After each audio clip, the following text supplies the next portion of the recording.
আজ আমি এলাম আমার বড় খালার বাড়ি। এই যে চিকন চিকন মেঠো পথ, এই পথের ধুলাবালির চিরন্তন সাক্ষী আমার দুই চরণ। আজ কতদিন পর আমি এখানে এলাম। অনেক দিন পর আসলাম আমার বড় খালার বাড়ি। অনেক দিন পর বলতে আমি লাস্ট কবে আসছি আসলে ভুলি, মানে মনে নাই একদম। আসলেই মনে নেই, কিন্তু মনে আছে এই সদর দরজা, অবাঞ্ছিত কাছারি ঘর, ছোট ছোট বৃক্ষগুলো এই কয়েক বছরে বড় হলো চুপচাপ। মাটির বুকে মায়াবী ঘাসদের যৌবন শরীর, সবুজ শ্যামল স্নিগ্ধ পরিবেশের বুকে নিজেকে উৎসর্গ করে দিতে কার না ইচ্ছে হবে।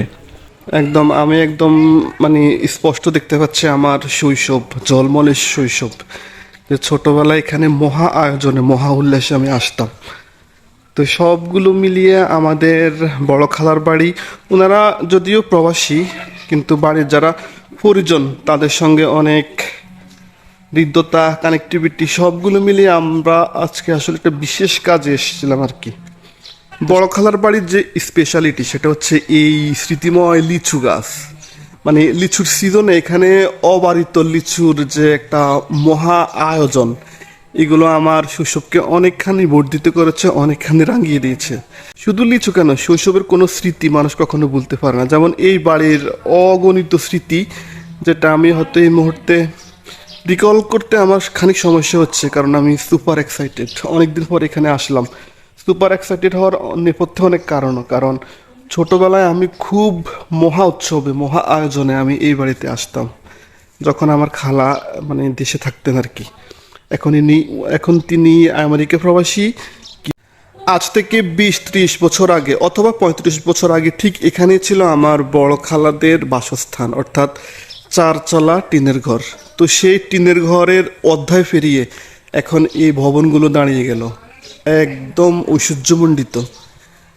তো যেটা হয় আর কি, মানে কালের বিবর্তনে অনেক কিছুর পরিবর্তন হয়, তারই একটা ধারাবাহিকতা। এবং কতদিন পর আমি এলাম এখানে, সেই চিরচেনা মানে উঠোন, সব কিছু কিন্তু হয়তো একটু পরিবর্তন হয়েছে, একটু সভ্যতার অনেক বিচ্ছুরণ হয়েছে, কিন্তু স্মৃতির যে একটা মানে রমরমা একটা আধ্যাত্মিকতা, সেগুলোর সঙ্গে আমি এখনো একদম মানে সংযুক্ত।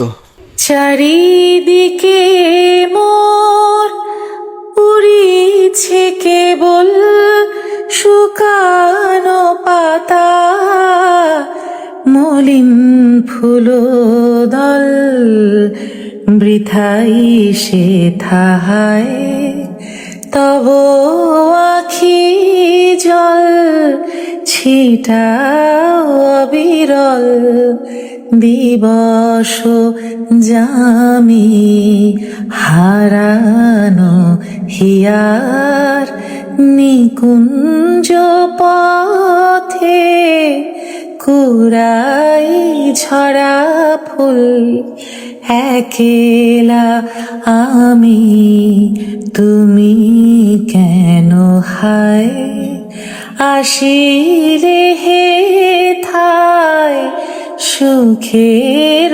স্বর্গ হইতে নামি। আমি আসলে একদম নস্টালজিক, সত্যি কথা বলতে আমি একদম স্মৃতিকাতরতা একদম জর্জরিত। সেটা হচ্ছে এমন যে এই বাড়িতে এখন পুরোপুরি নিস্তব্ধ, নীরব নিস্তব্ধ, কেউ নাই আসলে। কেউ নাই বলতে ভুল হবে। যেমন আমার ছোট মানে বড় খালার যে বাসুরের ওয়াইফ, একমাত্র উনি থাকে না, সবাই বিদেশে সেটেল। আবার এমনও হচ্ছে যে পুরো বাড়ি জুড়ে নিস্তব্ধতা, নীরব, কোনো চঞ্চলতা চপলতা এগুলোর সঙ্গে কোনো সংযুক্ততা নেই।